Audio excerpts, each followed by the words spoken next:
Hey there, good folks. Dr. Charlie Brown here. Welcome to today. Let us take our 3 deep grounding, centering, and gathering breaths, and let's join in our conversation here. Breathe into the bottom of your belly and fill it up like a balloon. And breathe out audibly if you can. Breathe in and breathe out. One more time, fill your belly up like it's a balloon. And sigh with me. For Charlie Chats today, what's been on my mind is the idea that surrender is not giving up.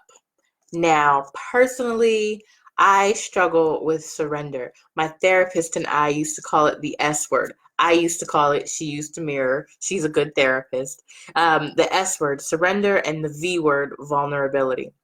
So surrender is not giving up. Even now, my insides are a little resistant to that idea. But what I think that means is surrendering to something is saying, I've done my part. I've done all I can do. Now I just have to let it be. Where giving up is sort of throwing in all the towel and saying, I'm done with everything. Where surrender is, I'm done with my part. I did all the things that I know how to do in any one given situation. So I'm going to let it go. I'm going to let it play its course. There's a detachment from surrender that I don't think exists with giving up. We also there's connotations for both. For me, they denote the same way, where surrender sounds an awful lot like giving up. And I talk about being a Capricorn a lot.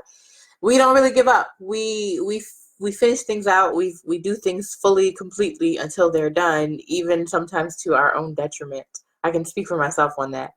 And so surrendering something, saying, I'm letting this go. I'm detaching my attention from it because I've done the pieces that I can do about it. So I think it's a very fine distinction. And in some moments I get it, and in other moments I don't get it at all. And that's okay.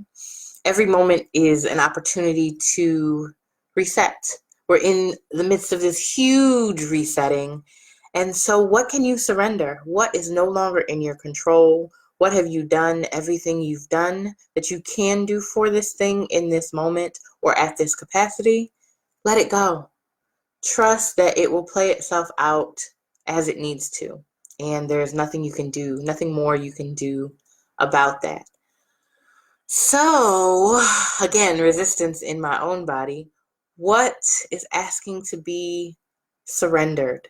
What do you not have control over? What can you just let go? In a religious context, that might be the equivalent of let go and let God, or let go and let the universe. Trust that the universe is working in your favor in perhaps a slightly different context. What can you surrender today in this moment? I can surrender everything about what's happening in the world at large. I can focus on being diligent about washing my hands, being diligent about keeping hot liquids in my body, being diligent about when I am out and about, how much space there is and distance there is between me and other people. We make that physical distance and not psychological distance. I found that people in a grocery store context are a little more avoidant, and we turn shoulders and backs to one another.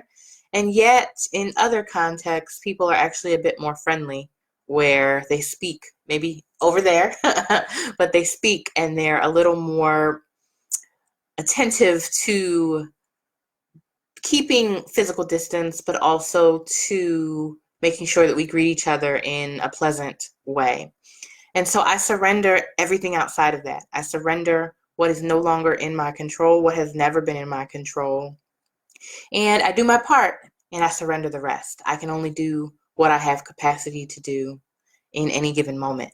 And so being mindful of what you have capacity for in this moment. And sometimes that may not be peopling up close or virtually or at a distance. Sometimes it may not be peopling at all. I know that as an introvert who has extroverted tendencies sometimes, I still refuel by myself.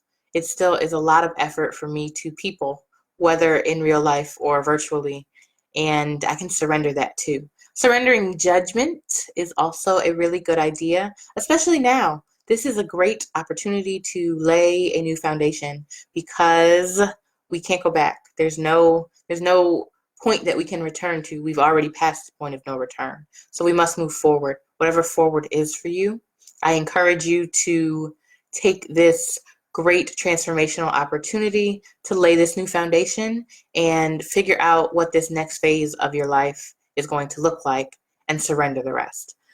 So, so yeah, I feel that all in my everything.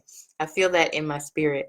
So that message is maybe for me, maybe for you too, but certainly for me. Until we meet again, I am Dr. Charli. I'm grateful and honored that you're joining me here today. And I want you to do what you can and surrender the rest and take great care.